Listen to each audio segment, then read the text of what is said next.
First and foremost, just to say thank you very much for this opportunity to be with you. It's very important for our council to get an opportunity to engage with people like you. Sometimes when the media look at what's happening with the church and with communications, there's a tendency to focus on the centre, to focus almost exclusively on initiatives that are centralised. But our church is never centralised. Our church is what happens in Rome, but our church is also what happens in local communities. And social media is redefining how we understand local communities. But that localness, that friendship, that close of sense of being gathered around a theme or a topic or an interest group will remain in some sense always the parish of the future. The digital parish will be where people cluster around shared interests and shared ideas. And that, what's sometimes called more the periphery, the local, is essential to the life of our church. If the church was ever to become simply what happens at the centre, then we've lost it, even though at times the centre gets a lot of the attention. The second reason I'm pleased to be with you is that we travel as a council. Archbishop Shelley has told all of us in the council that we should be busy travelling because we travel to learn. We learn from the people who are in many ways well ahead, doing different things, working with different platforms, experimenting with different forms of engagement. When we propose something at the Vatican, we have to be fairly sure it's not going to blow up in our faces. Otherwise, I might be very happily back in a parish in Dublin very quickly. And that might be very nice and might be very good for me and for others as well. But we tend to have to wait until things are a little bit established, until the ideas are clear, because if we blow up, it's going to blow up very publicly on a massive scale. And I'm conscious that it's very often the people who are doing the day-to-day, who are learning by doing, who are experimenting, who are trying new things, and I want to encourage you to do that. And I want you to encourage to share your experience of that with us so we learn together. I'm always nervous when I'm supposed to be giving a keynote. A keynote sounds as if you know what you're doing. I always come back to when I was starting in university about, I won't say how long ago, I used to say 20 years ago and then it became 30 and now it's getting close to 40 years ago. I remember one of my friends saying to us, education, what is education? And his definition of education in Irish language, but I think the terms will make sense to you. He said, education is about going from cocksure ignorance to thoughtful uncertainty. Going from thinking you know everything to realising how little you know. I always think of poor old Donald Rumsfeld, you know, in this area as well. There are the known knowns, and there are the known unknowns, and there's an awful lot of unknown unknowns there for us as well as we work in this area. So what I'm going to share with you is not the definitive keynote, the answers. It's talk a little bit about some of the things we've done, what we've learned by doing them, and then try to move out from there to a more kind of theoretical introduction. Does that make? I'll probably speak for about 40 minutes and there'll be about 20 minutes for questions. I have a timer on myself here because being Irish, we go on. Okay, I wanted to, you're all, I'm not going to nub into you all know the Pontifex account. And our council were part of a group of people who helped to convince the authorities that it would be a very good idea that the Pope, and at the time this was initiated was with Pope Benedict, that the Pope would be present in Twitter. The interesting thing there was people had to prepare a briefing document so that the Pope, because this wasn't done without his knowing about it, we wanted to, it was either his initiative or it wasn't. And his intuition was, he said, okay, tell me, don't give me the technologies, I don't need to know, but you're saying that using this platform I would have the potential of bringing a message of hope, of good news, to an increasing number of people who mightn't always be on the radar as far as I'm concerned. I said, if that's what it's about, go for it. And that was it. His intuition was, this is a means with which we can reach other people, we can engage them, and we can share the good news of the gospel. Twitter was particularly easy to think about because one of the things we wanted to say from the beginning was people are saying, but how can you do complex theological ideas in 140 characters? But Jesus was able to use the key teachings of Jesus. By and large, many of them fit very easily into 140 characters. So we had this thing with our biblical traditions, with a lot of our synthetic teaching ideas. It would be possible to say something meaningful and substantive in the Twitter sphere using, or the Twitterverse, depending where you come from, depending on how we could do this. And that was the substantive justification on our part for getting involved. Related to that then was another thing. This was going to be symbolically important. More than what the Pope initially might say on Twitter, it was he was there. Does that make? This was saying to all sorts of people, it's important that we are present. One of the interesting things, and this is in some sense, it's wrong. Last year, the Pope going on Twitter got more column inches globally than perhaps his visit to the Lebanon or his visit to Cuba. Now, in some ways that's wrong, because what was happening in Cuba, what was happening in the Lebanon at the substantive level were much more serious. But we got a lot of attention for this. And, you know, if you're on the right side of unfairness, that's great. So we got more attention than we needed. But what I thought, for us, what it was really about was saying to the church globally, this is a sphere, an arena where we must be present, and we must think about what it is to be present. So in one sense what we were saying, which was recognition, it was saying well done to those who are already there, who are bringing the church into that arena on their own to begin with. And it was also a word of encouragement, saying to others who maybe were slower getting there, this is worth doing. We heard from communications directors around the world who said, finally I was able to tell my bishop, this is for real, this is serious, it's not a fad, it's not going away. The Pope is there, you better think about it. And we've seen over the last time, it's not that the only voices should be those of bishops or pastors or priests, it has to be the voice of the whole community. But it's been nice to see some of those also coming in and bringing their own contribution and personal style to this arena. The responses, I don't want to dwell, you know them, we're at the moment, we always used to say the numbers don't matter, and you'd be desperately checking the numbers at the same time because most of you know, we're quite insecure. At the moment we're heading towards very close to 10 million when you add all the language platforms together. Interesting little things there. The Latin. Somebody said, let's do a Latin Twitter feed, partly because the people who run the Latin department enjoy playing around with short, in a very real sense, they enjoy playing around with synthetic sentences. Latin is one of the most synthetic languages that exists. You can say a lot in very brief terms, and they were going to enjoy the technical challenge of often finding a Latin that was suitable for the concepts. They have now garnered something like 170, 180,000 followers. Many of those followers are not believers. They're people who are studying Latin. They're teachers of Latin, but who are being exposed to the thought of the Pope because of an interest in Latin. Does that make sense? Yeah. So we're reaching and we're finding, and if who knows who's going to engage, who's really going to take it up, we don't always know, but it's important to get there. The second part of that is we have to be honest at the beginning, and you'd have been aware of this, there was a huge negativity in terms of the response of some of the people in social media to the Pope's presence. Some of that was very clearly people saying, let's launch a Twitter bomb. Let's oblige them to take the Pope out because the response is so negative. And as one of the people who's involved in that, the Irish, you do not tell us what you cannot do. We were staying there. But more significantly, it was also about the people who mightn't want the Pope in social media don't particularly want the voice of the Church in any arena. So we need to keep there and be conscious as a marketplace. What was reassuring though, but also looking at the negativity, and I promised and I honoured it to read the Ask Pontifex hashtag, to read those initial questions and follow them. There was a huge amount of negativity.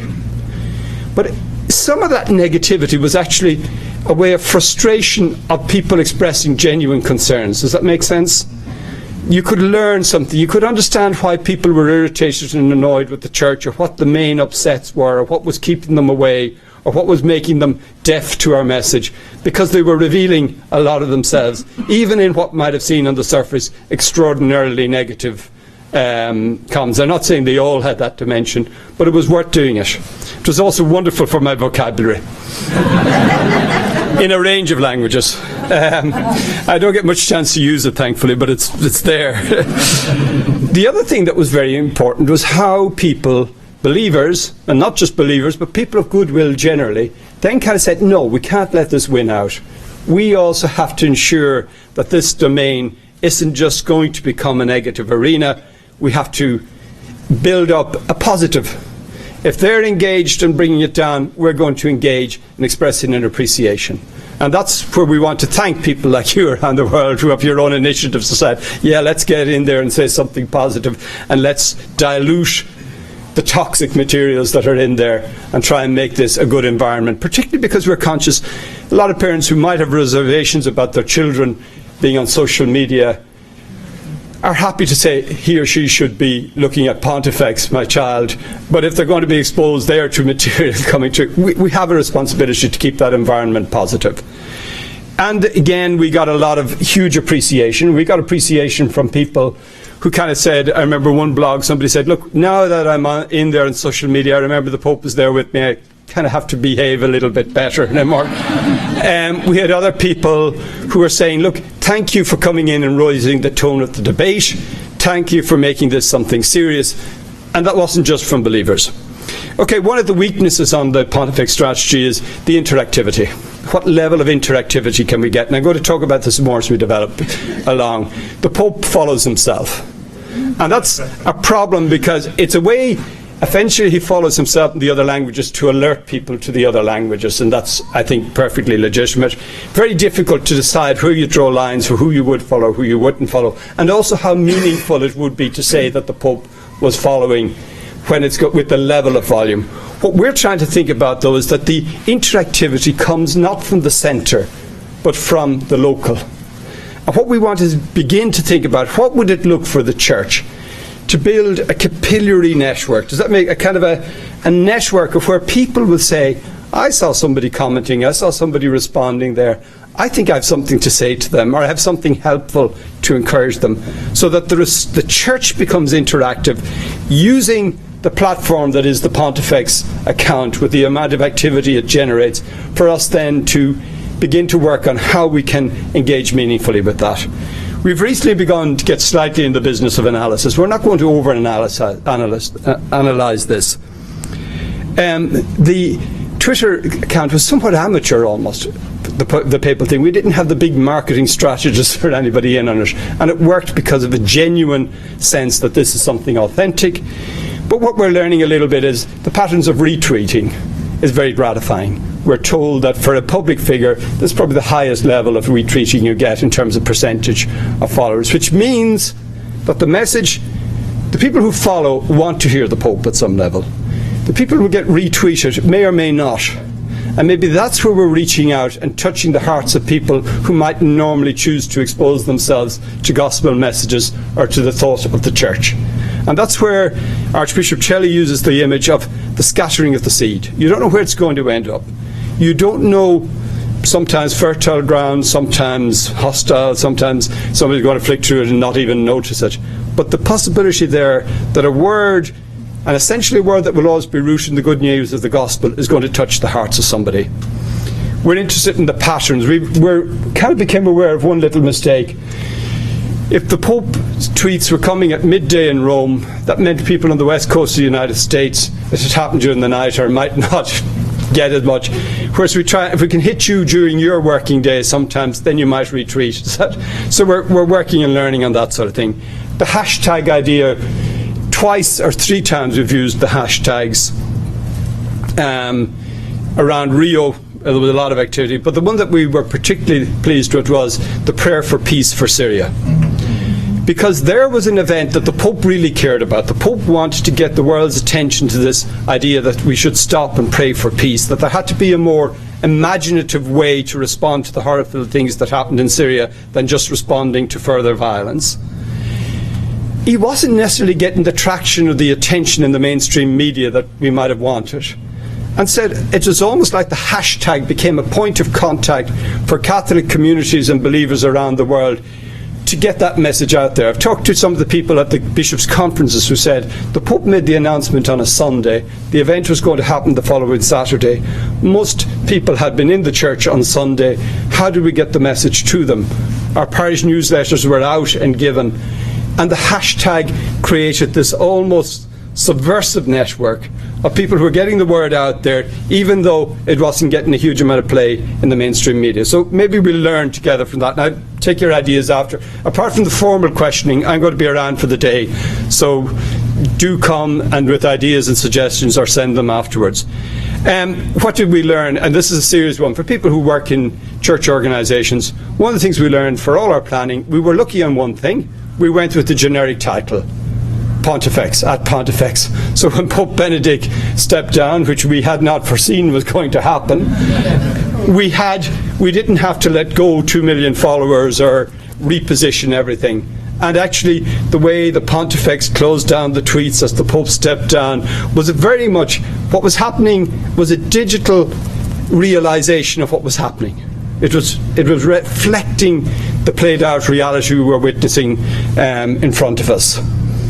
The other thing, internal preparation. One of the things we failed to do was probably to address all the kind of senior people who were interested in this, but who had never heard of Twitter, and who weren't aware of the kind of negativity. And when the negativity came through, when the negativity came through, they had no idea that this was coming. They seemed to think that Twitter was something we had invented to expose the Pope to ridicule, and that was in a sense our mistake, to not have explained and to have prepared people. One of the terrible things that happened was an Italian newspaper decided to print the most difficult responses that had come to the Pope. And people who would never ever have seen them because they didn't know what Twitter was, they mightn't even be too sure what a computer was, were suddenly exposed to the full, let's say, toxic nature sometimes of social media. And that wasn't helpful. That was our mistake. We should have planned and worked through that better. At this rate of talking, News.va, I want to talk about. Some few will know it. News.va was a plan we came up in the Vatican where we said we need to provide better information, better hard texts, ideas to people who are working in the blogosphere. The theme we were given was feed your base. There are lots of Catholics and believers out there who are interested in speaking for you and bringing your message out to a broader public. You need to provide them with reliable, good, usable materials. So what News.va does is it takes all the news from the Vatican that once you had to find on the radio site, on the press office, and you needed a degree to navigate your way around and find this information. We bring you to one page. In your language, and we're working with 5 languages, you find quick translations of what's happening, of the text. You find the pictures, the images and the sound, because we want this to be multimedia, and it's also social. It's there to be shared, it's there to be tweeted, it's all keyed up for people to make it easy for them. The speed and all that is important. We're reviewing that constantly, so if you're using news.va in any format and there's something about it that you find sticky or you don't like or that's not working, let us know. We have a very good company working there. We had a very lucky one is we were going to do it internally at the Vatican. We decided to go with put it on through Amazon, put it on the cloud. When the Pope stepped down, we would have not been able to go from 1 to 8 servers in minutes if we had been doing it internally. Does that? So please tell us what's working, what's not working, what would be more helpful, what wouldn't be, and we will try and do it. We now realise News.va is kind of the portal, the website. We have about 50 to 60,000 people a day going on there. They're not huge numbers, but it's the mothership, if that makes sense. We use it to launch different things. We decided we needed an app. We developed the thing, I hope all of you have seen it or are aware of it, called the Pope app. The Pope app means you can, on your cell phone or on your tablet, watch what happened to the Pope at Mass this morning in Santa Marta.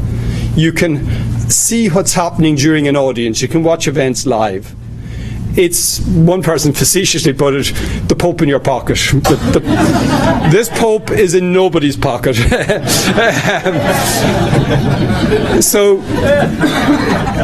But it's a way of allowing accessibility, and now that we have a Pope that is exciting public interest, it's a way of making sure what he's doing is available to people now that there is a developed interest. Again, we've worked with Facebook. The Facebook experimentation has been interesting. News.va is taking materials and putting it on Facebook. The news material, no great interest. Spirituality, huge interest. So News.va has a presence on Facebook. I got a message last night from Tighe Jones, who's the guy who really is to be thanked for running this. And Tighe said yesterday he posted the Pope's message to the Philippines. Some of you may have seen it, to the New Evangelization Conference, which is the first prolonged message in English. Put it on Facebook, 250,000 shares in 3.5 hours. The first 3.5 hours, without any, he tweeted it and he got it. This is the kind of stuff that's getting out there. It shows the appetite. We need to get better at doing this. And again, please keep us ideas, please. Final one is within the thing, we're developing microsites. There is a huge interest in the Pope's spiritual reflections at the morning Mass, and we developed themes around that. Trips, Rio, Assisi, we developed the microsites. And all of that material is, if you're wondering, is there a photocopy, or do you have the rights to share it, use it, and ask forgiveness afterwards, okay? That's our, basically, this is good news we want to share with people. And that's our primary instinct. There are intellectual property issues, and we need to think through those as a community, and we will do that in a way that is also attentive to the needs of an alternative community. There's no easy solutions, but let's do this by serious debate and discussion. It would be the most profitable way of doing it for all of us. Okay, our guiding insights, and this for you will be easier, but very often I'm speaking to people who don't particularly know the new media environment. One that we always say, it's a mantra. Roderick talked about revolution. We've been told, no, that's passé. Talk about transformation. So, okay, the transformation that's happening with media in general, in communications. It's cultural rather than technical. My nephews and nieces are learning in a different way than I did. They're expressing themselves in a different way. They're getting information in a different way. They're forming relationships and creating community in a different way. And that is challenging all of us, because the change is not in technologies, but it's a change in communications itself. The transformation is still going on. We don't know where it's going to end. Nobody can tell us yet, because it's the user who is very often determining where we're going or not going with these developments. So we can't plan it all. Facebook is here today. It may be gone. It may already be gone for some young people. Twitter is a great platform. Will it last? Let's be where we're dealing with a changing reality. And then the other thing is, we're involved. It's changing us. It's changing the church in different ways. How we form identity, how we form relationships, how we create community. That is affecting the nature of the church in terms of its own manifestations. And Benedict was very strong on that, saying to us, as theologians, we had to reflect on what that was doing for us and how we had to rethink, because theology is always a reflection on faith in the light of our culture. Our culture is changing. One other insight we say is, people have the idea communications technologies are means. And we said, no, they create a new environment. And now increasingly say, no, it's a network. So that means we've used the idea of a digital continent. And how can we be effectively present on a digital continent? As the church became aware of Africa, of Asia, of Latin America, its missionary efforts began with an understanding of the culture and the languages, so that they could be enculturated missionary. What could we learn from the people there? What in their culture was already very compatible with Christianity? What needed to be changed and nuanced? So we need this sense of enculturation. Interesting word I'm trying to add here, because Pope Francis 3 weeks ago spoke to our council, and he used a lovely term. He said, Christians in social media are becoming citizens in a digital arena. So we're becoming citizens, and as citizens in any arena, we bring our faith with us. And he said the primary job for us in some ways is to make sure that as citizens who fit in, who don't stick out on the landscape, who have a profile that is compatible with that landscape, also bring their faith into that arena. Other two things, and these for you is easy, but it's with another audience I have to say it all, the digital is real. It's not just virtual, it's not games, it's not side. What's happening in the digital arena is very real. Increasing numbers of people are spending significant points of their life engaged with social media. It's an existential dimension of their lives. And if the church isn't present, we're going to be absent from their lives. Interesting little critique I got recently from somebody. Somebody said, an older generation, mine and beyond, isn't it great the Pope is on Twitter? Wow, you know. A younger generation, what's he saying? It's not just the fact of being there, it's also about what we're doing there and how that presence translates. And the digital arena is different. We can't just do what we always did. Take my newspaper article and put it on a website. That's not necessarily enough. Take my pictures and just put them there. We need to rethink what we're doing. And the word we use, and it's a jargony term, and it is language. But what do I mean by language? We need to learn a new language for the digital continent. First thing is, language isn't just about words. Language is primarily about the way we have our conversations. And the biggest challenge, I think, certainly for my generation, the churches, we grew up with the idea of the pulpit. I'm here, I talk, you listen. The microphone let us reach further. The radio took us even further. The TV let you see us as well as hear us. But we were at the centre, and you were out there consuming. New media is different. I speak, I talk, I reflect, I say something. If you like it, or you disagree with it enough to comment on it, or you have something to add to it, you might share it, and that's how it gets out there. So for us, there's a whole learning about how we communicate. The form of it's interactive, it's participative. If I say something, I have to be ready to take a question back. And that's how I might get interest, that's how I might get somebody's level. And we have to engage the questions. Some people say, well, that's too labour intensive. You can't be spending all your time in one little conversation. But most of these conversations are happening in public fora. So a good conversation, a good debate between you or me and another person, which is teasing out issues of faith, isn't necessarily private in the way it once was. It may also be who knows who's watching in, who's listening, who's trying to make sense of what's going on here.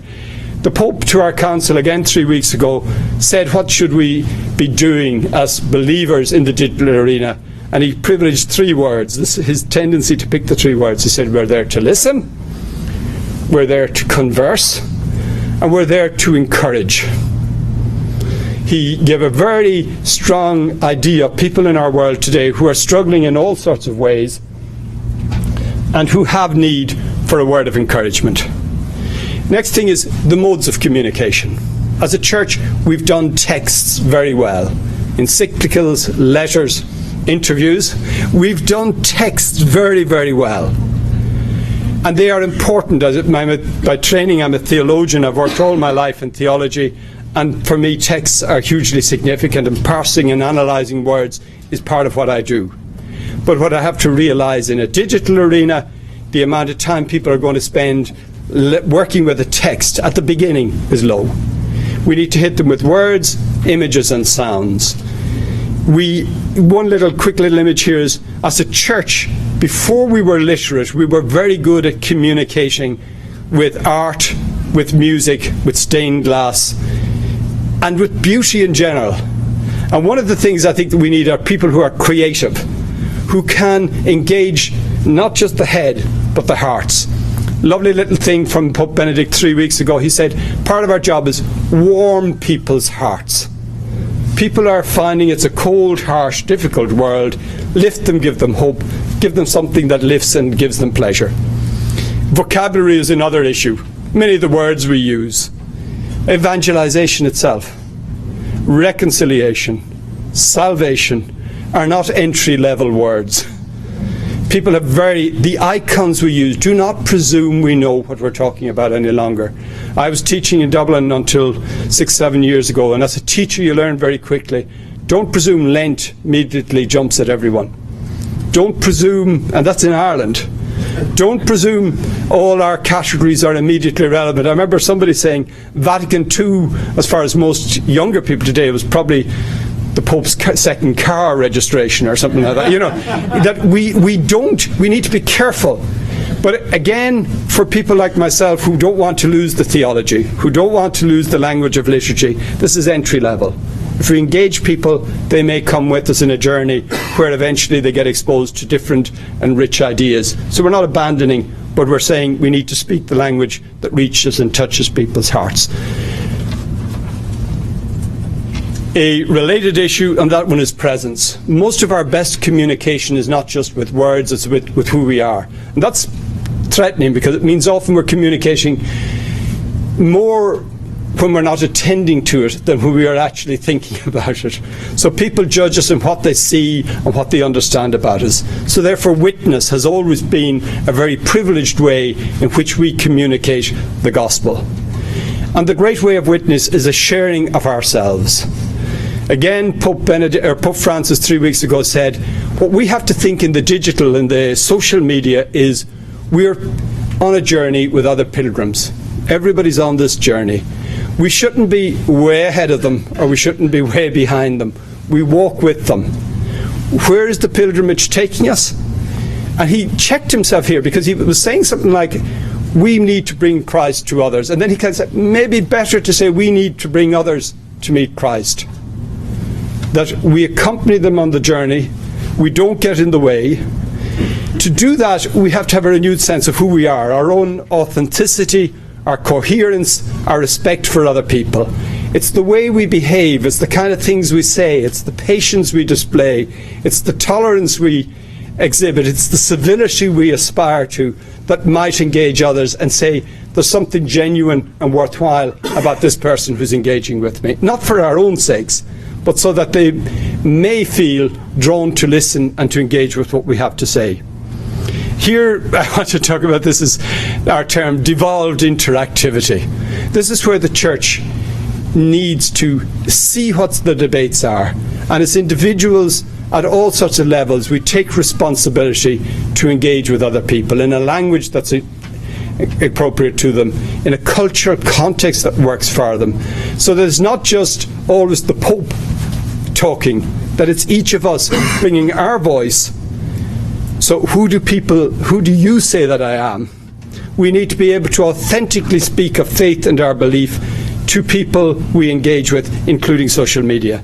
And again, that's the subsidiarity. Let's not go to the centre on everything. Let's do what we can locally.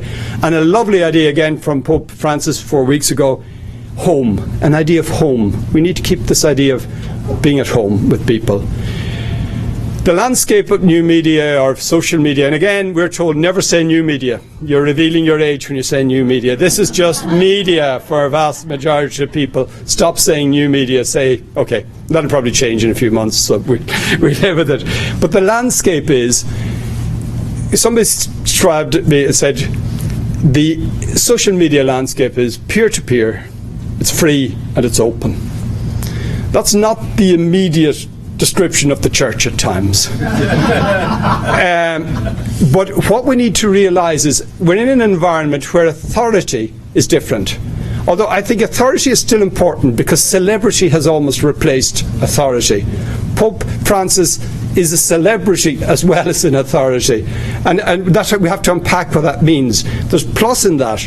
There's people who will listen to him as this intriguing figure who may not have been willing to listen to him as the Bishop of Rome, who may have heard of that concept, but are willing because he's capturing a public imagination. But authority, broadly, we have to earn it rather than we can claim it. And that, the important thing that we need to watch is that we need to bring an element of experience into the social media. A lot of the conversations in social media have a need for a type of a conversation that draws on experience, on tradition, on wisdom and on ideas.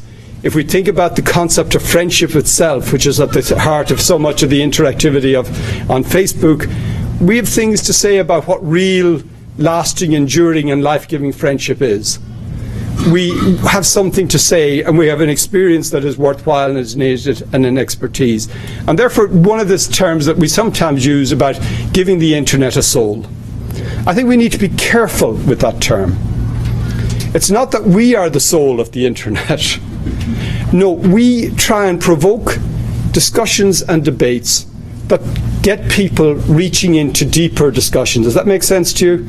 So that in a sense, when we say giving a soul, we make sure that there's a true integral humanity expressed on the internet, that there is space for spirituality, there is space for questioning, there is space for doubt, there is space for learning, and by our receptivity to those, we create a space for the soul. But we're not the soul, okay? It's not we're the only ones there. Every human being has those questions, and we need to create the forum and the framework and the lack of fear that will allow people to do that meaningfully. We need to show. Let's show people what's happening in our churches rather than simply tell the stories. The narrative, the fundamental idea of a lot of people's vision of the church has been framed by all sorts of events depending on different cultures, some very negative. We need to show them something of the life of the church, particularly the life of the church at the local level, where people are cared for, where people are supported, where people are strengthened, and where people are generous. Let's show them something of that, and media, the social media allows us to do that. Again, in an invitational way. We're constantly trying to say to people, come with us, join with us. Let's remember that we always have this draw towards communion and towards community. We draw people towards also service. There's the incarnational finality of a lot of what we're doing. The Word was made flesh. It didn't stay Word. The flesh, the embodied loving and caring for people, which I think we can express in various ways in social media, but which can't remain exclusively in such an arena. One of my friends who works in the charity arena keeps saying to me they're using social media an awful lot for media campaigns, and he said, a like is not a donation. And that's his basic. So, we need to engage and draw people into the fullness of participation and involvement. Why am I hopeful? I'm extremely hopeful, because look what people are doing in social media. Relationships and friendships, searching for information, sharing ideas, following. They're all fundamental human realities, all of which are part of our religious landscape. Does that make? What we need to do is see the good in what people are trying to do and connect with others. See the good in what they're doing in searching for sometimes trivial information, but that we lead them into a search for something more. We see that impetus. Many people in social media get great satisfaction in sharing, in giving of themselves and of their ideas. And that tells us human nature has not changed. And that same human nature leaves us with a receptivity to a gospel. The following is, again, one I just used an example. Following is a key concept, but a lot of our social media following is so narrow. I'll follow the people who tell me how great I am, and my ideas are great, and he or she agrees fully with me, and it's an echo chamber. As one English politician said, I love nothing better than a hot bath in my own prejudices. Yeah, we all like that. We need somehow a willingness to broaden the following. Be challenged. Sometimes the best friend is the person who tells me I'm not great, that I could do better. And Pope Francis again spoke about people who were captured by this loss of meaning, an inability to connect, and struggling to build meaningful relationships. That's where we, at the human level, have so much to contribute. And then the theological resonances. We're lucky. We're bringing people towards Christ. We believe the ultimate answer to those human yearnings, those human longings, are in the person of Christ. Not simply in a message, but in a person who is real and present. And it's our privilege, our fortune, to have that conviction of how much the encounter with Christ has done for our lives, how much it has enriched our own experiences, how much it has strengthened us, how much it has encouraged us, maybe helped us to grow in different ways, and it's a desire to share that with others. It's not a desire to count numbers or to make them one of us or imperialism. It's that this has been so life-giving positive for me. I couldn't be true to myself without wishing to share it with others. I want to give, as Paul said, a reason for the hope that's with me. And that's our thing. But we're bringing people to Christ. And there we're walking onto the ground of mystery, where a person encounters Jesus in conscience. There's something extraordinary personal. And this again, the Pope has said, the encounter is personal. We can't manipulate it. We can't engineer it. We have to allow the mystery to happen, Christ to touch the other person, and respect the integrity of that encounter. And therefore, for me, it's about our own trust in Christ. I don't want to become complacent and just say, we don't have to worry, do nothing, Christ will do it all. Although ultimately that may be true. I think what we need is this mixture. We're professional. We do well what we do. We make the better videos. We raise our standards. We get our messages well. We think through the psychology of what we're doing. But we recognise all the time that we're graced. That if good things happen, as Father Roderick said this morning, they happen in and through the grace of Christ. And precisely because the grace of Christ, we need to raise our game. Not because it depends on us, but because we want to witness well to the Christ who is so generous in everything he does with us. So the insights we learn by doing.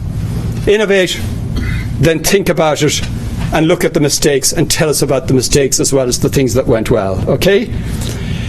Network learning. We need to learn together, share the ideas, talk about them. If I have made a mess of something in Ireland because we didn't think it through well, that could be helpful for somebody in Australia who's thinking of something similar. Does that make?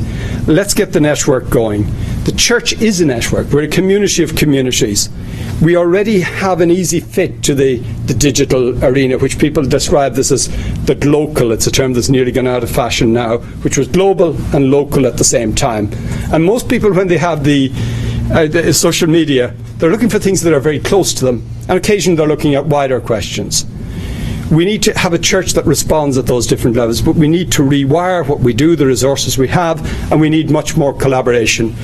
Fresh from the presses, yesterday Pope Francis sent a message for the 30th anniversary of the Vatican TV service, and he made a very interesting little statement there in which he said, convergence, not competition, must be the strategy of social media initiatives.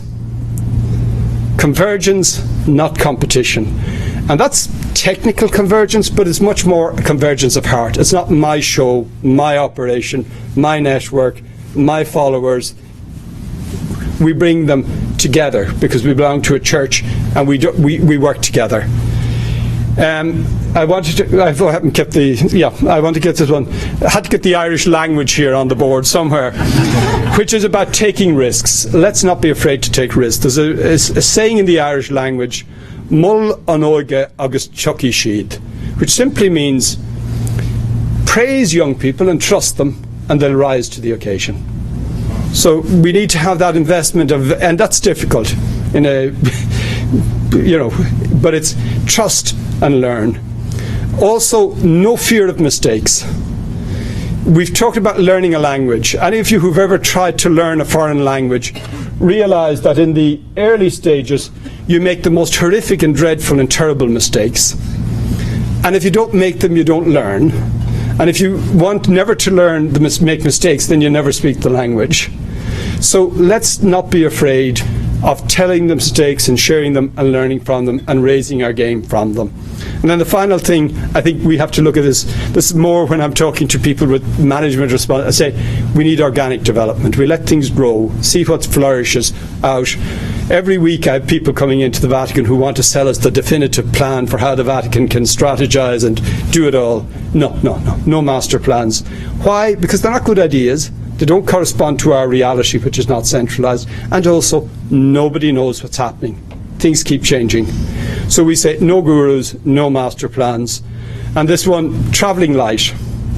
Use whatever platforms are emerging, Instagram, Pinterest, try them, see if they work.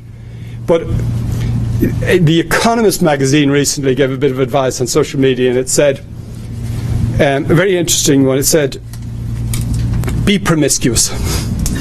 Try everything that's out there in terms of the various platforms, the different networks, the different things, but don't marry any of them. So you keep that kind of flexibility that you work with, because it's not, and here's my final thing, I taught bioethics. In bioethics there was one rule we always had: avoid the technological imperative. just because there is a machine that can do X, Y, and Z, you have to use it. And sometimes people end up being over-treated because it's not human any longer. It's the machine rather than the person drives the medicine. In media, let's know about, experiment, play with, but it's not the technologies. This is about communication. It's about heart-to-heart communications, and I wish you all the best with it. I've gone 4.4 minutes over time, but there's still 15 minutes for questions. Thank you.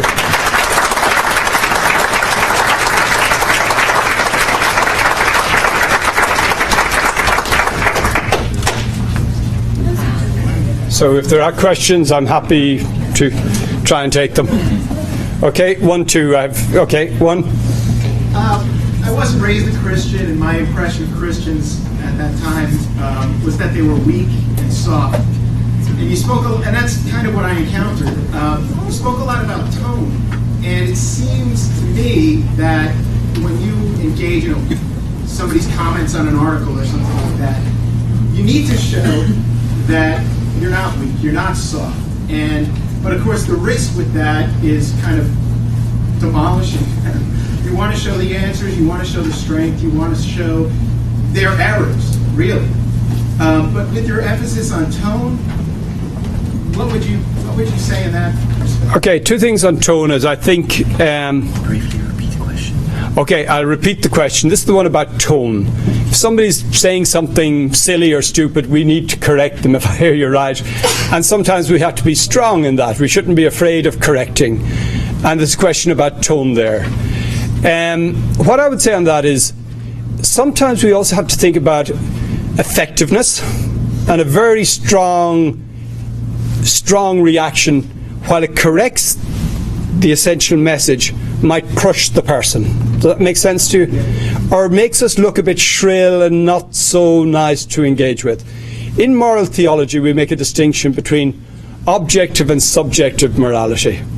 Objective morality is the things that happen, and there we need to be very clear about what's right, what's wrong.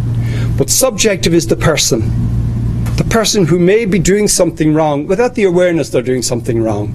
And if we're going to correct them, not correct them for the sake of correcting, but helping them to do the thing that is most beneficial and right for them, we need sometimes to be attentive to how we do that, to be effective. And I think if we become too shrill, if we become too critical, it's not going to work in terms of convincing people, and sometimes just get their back up. But we need equally, if we're going to be more generous and that in our tone, we need not to be afraid to say, as sometimes the good friend will correct you and say, look, you're drinking too much. You're not behaving in the right way. And your friend says that. They're not there to crush you. They're there to help you. So we keep in our debates, in our discussions, a sense of try to liberate people from error, invite them to where we think the truth is calling us, but doing it with enormous respect for them. Does that make... I think be critical but loving, and avoid the thing of being so loving that you're never critical, but avoid that.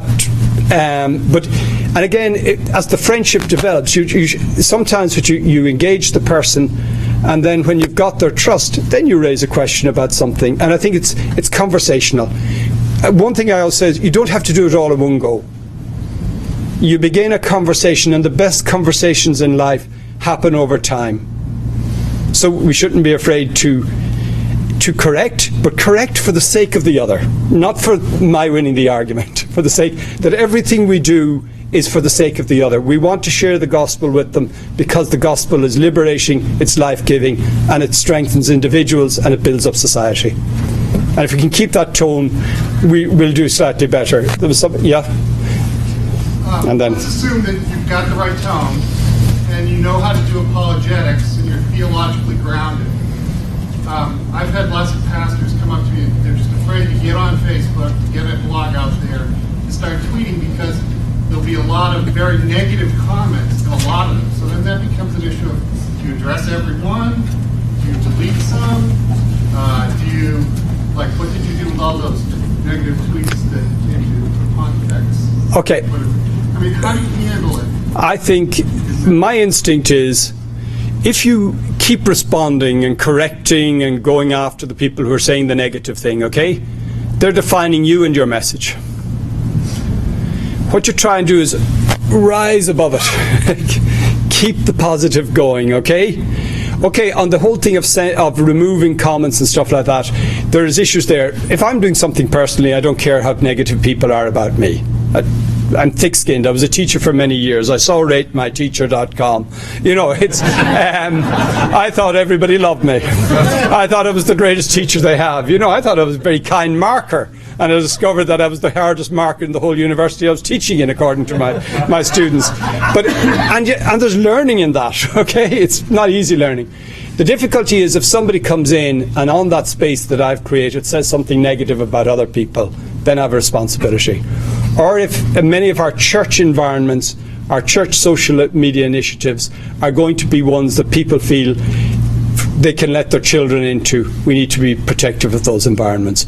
But in broad terms, in terms of a communication, don't go chasing after every criticism because they've almost won. Does that make...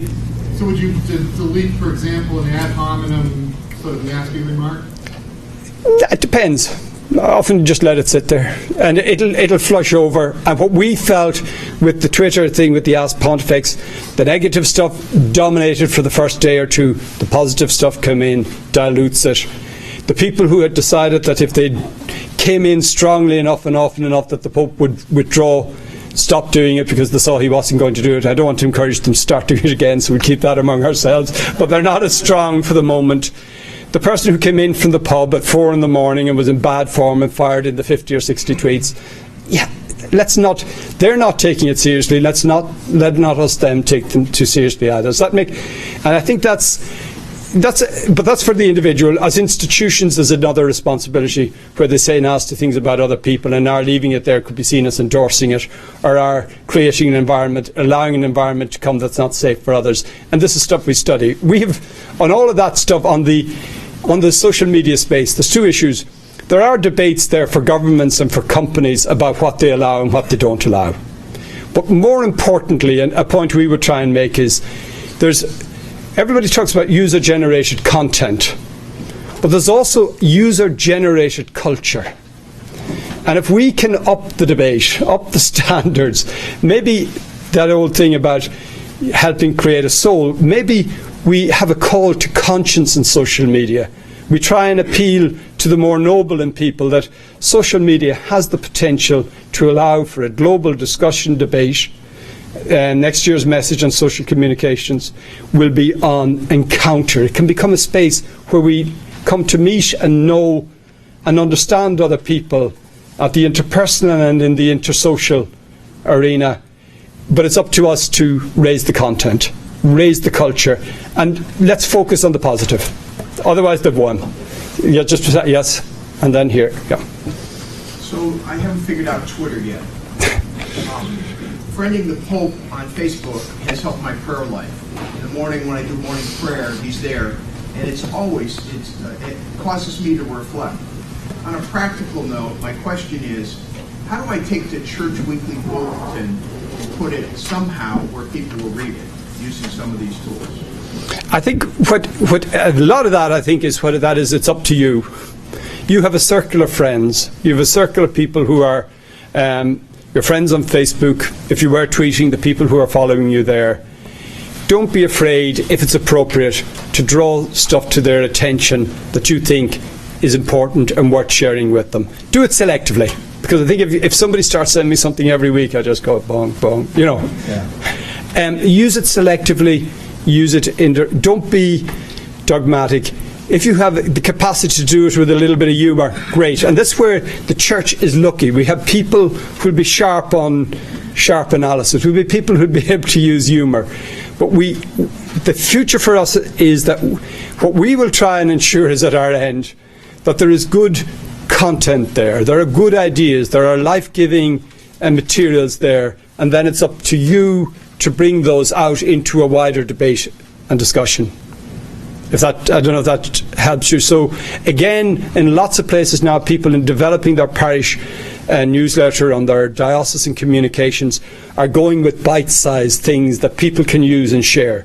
When we began working with YouTube at the Vatican, our typical piece was about 2 minutes long.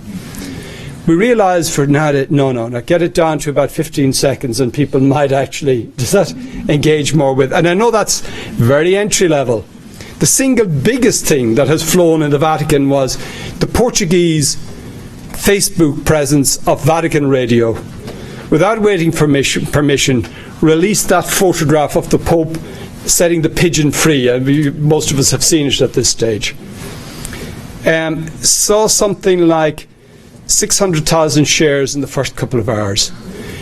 Suddenly people at the Vatican said, God, that cost us nothing. And it worked. Does that make sense? and this comes in, the money feature comes in. This cost us nothing, and it got there.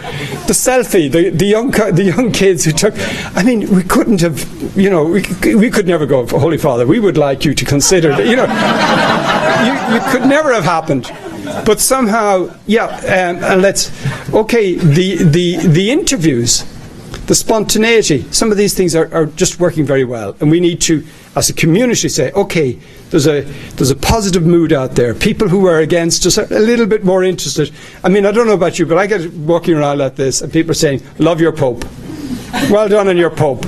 You're great, I like your Pope. Okay, let's say thanks be to God we're getting this, but let's build on it. Let's use the cover he has given us to help somebody. So if somebody says, love your Pope, like Pope, would you like a little prayer card with a picture of him?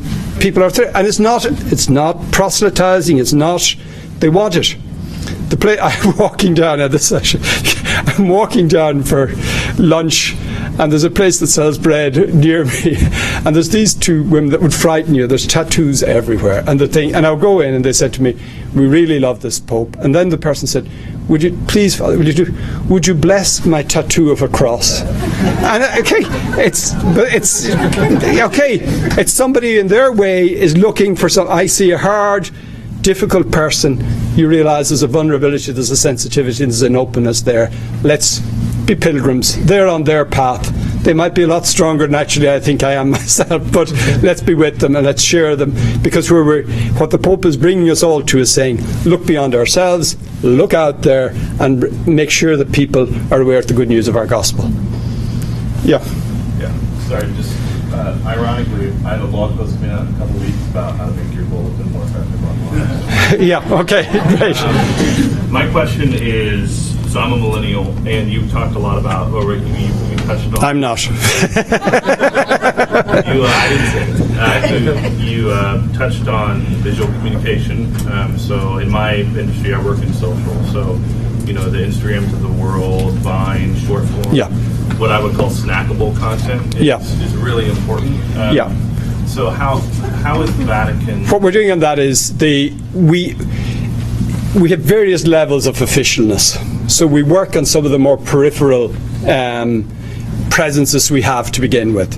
So the news.va has an Instagram presence and uses it. And we're playing around with that and learning what works and what doesn't before maybe we raise it up and doing something more formally with that. Does that make? We have a very early website we created at the council, which is really gone nowadays, but which was very important in its day, was popetoyou.net, which was for one of the papal messages, which was all about social communications, and there we were printing it off and sending it off to every bishop in the world. We said, no, we should be doing this in the way we're talking about. So we created a website, and it had a huge impact. But since it's there and it's not there, and we use it for Lenten Christmas campaigns and stuff like that. A couple of years ago, the Twitter idea, in some sense, was tested there, where for Lent 2 years ago, we took the Pope's message for Lent, we divided it into 40 tweets, and we asked people did they want to follow it. And over the period of Lent, they got a short quote, so they had read the Pope's message. 30,000 people signed up for it. That's probably more than would normally necessarily have read the full text. So we learned with that. This Christmas, we're going to do something using Vine and using short video to ask people, tell the Pope about your Christmas.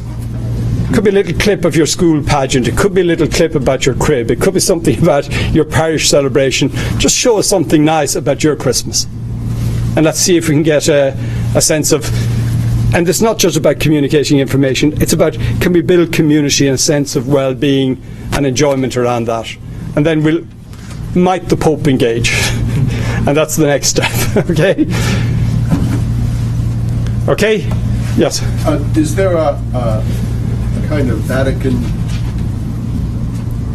FEMA for catastrophes and crises to kind of, what if, something awful happens, you have to kind of plan what you would do along those lines? Something happened to the Pope, something happened to the world, war, whatnot. Or is it all nice sort of chatter? No. There's a lot of stuff there. I've worked in communications in Dublin at a very difficult time. And the one thing you'll always know about a crisis plan is that it's the first victim of the crisis. Because you're on new territory. You can think, we'll do this, we'll do that, we'll do the other, and then suddenly there's a major something. So you have to go with it. There's prudent, responsible thinking about how we respond to various situations, but there's also a recognition that some things maybe we'll never have to face. Some things we have to prudentially have ideas in place, and the elements of that are happening all the time. Not at our end particularly, but at other ends. Yeah. Yes? Does the Pope actually write his own tweets? That's the Pope. We wanted the tweets. What we want to say was we want to guarantee the authenticity of the tweets. Oh, sorry. Does the Pope write his own tweets? Sorry. Okay. Yes, the Pope prepares his speeches and his big interventions. He works on those, and he works the text out. And in that context, the tweet is also prepared, so that it captures the core of what he's trying to say. It's the headline. And yes, he sees that and he approves it. Then it has to be brought back and it has to be put into the different languages.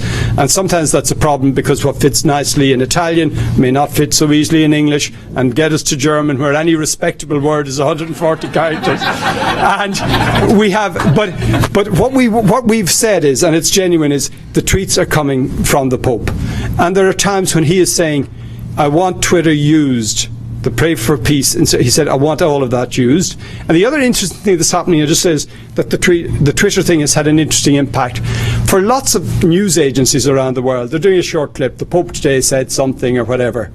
The tweet actually becomes their headline, or becomes the rolling banner below the story, which means we're helping the journalist to get to the essence of the message. This Pope is particularly easy, because very often you say, I have 3 ideas I want you to think about: cooperation, love, engagement, and there you have it.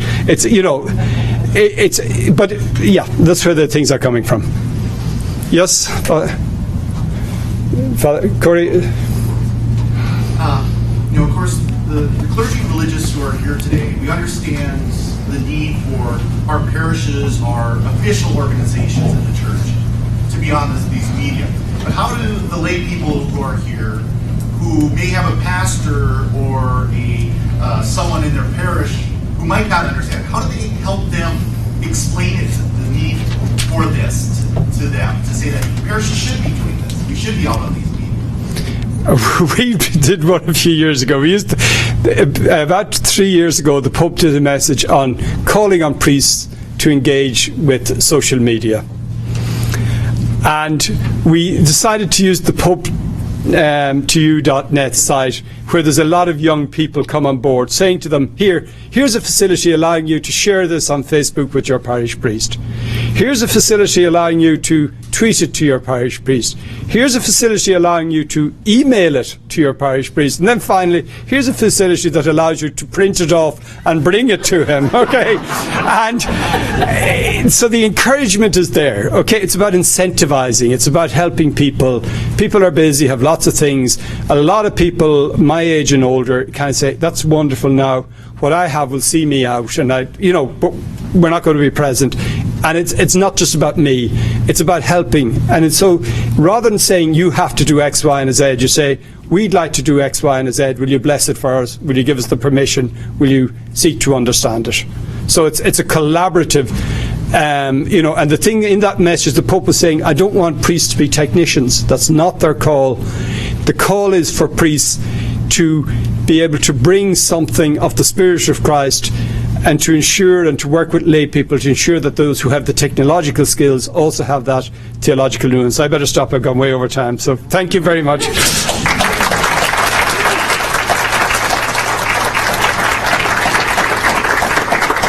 Thank you so much for going over time, because we were all riveted. And not just us, but also the people that have joined the live stream via the website. They've been able to follow and also to tweet and Facebook about this talk. And I can already tell from the reactions that it hit home in an extraordinary way. Our next session, or it's actually the first session, is going to be dedicated to 3 different topics, and I would like to invite Jeff Young to step forward, Maria Johnson to come over here for a second, and Father Roger Landry, because I would like to introduce the different workshops that you can choose. But rather than introduce them myself, I would leave it to them. But I'm not sure. Jeff Young might actually be very busy with organization, and Maria Johnson, is she here? She's probably also busy, so I will do the honors. Father Roger, could you step in front of the microphone here for a second and tell people what they can learn if they go to your workshop? We're going to be speaking about the style and the substance of Pope Francis's communications, the lessons that we can learn in our own orbits to be able to, in our smaller parts of the vineyard, emulate some of his effectiveness. Very well. Thank you so much. So that talk is going to take place in the chapel where we were for Mass, if you've joined us that early. Maria Johnson is going to speak. She's probably actually already preparing for her workshop in the boardroom, which is, if I'm not mistaken, if you go to the left and you just walk on, you will actually just walk straight into that slightly smaller space. She is going to share her experience in blogging. She's been blogging for many, many years, but she's going to focus on how to engage with your audience. It's like not just tell your message one way, but how can you involve people? So if you're a blogger or an aspiring blogger, that is where you absolutely want to be. Here in this room, I will speak with Jeff Young, who's also kind of the guy who you've been seen running around with Dom. They are the 2 key figures when it came to the organization, and we'll applaud and thank them later of this day.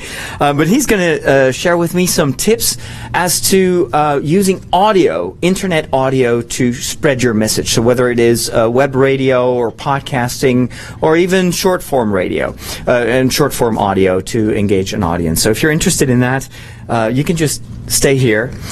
So we will continue till about 11 o'clock, and then there is a coffee break, which is actually, is it here in the cafeteria? So it's right here across the corridor. So for those of you that have been watching live, this is going to be the end of our live stream, but don't worry, because you will be able to follow everything that happens here thanks to the many tweets of the people that seem distracted but are actually sharing what they learn here with you on Twitter and Facebook. So just follow the hashtag CNMC. It's also right here on our on the logo panels.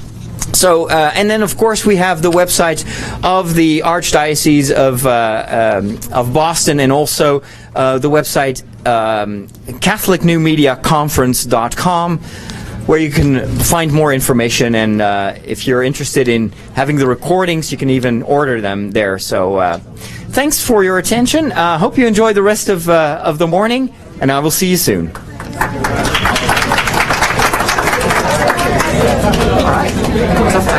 Yes. I have to jet over.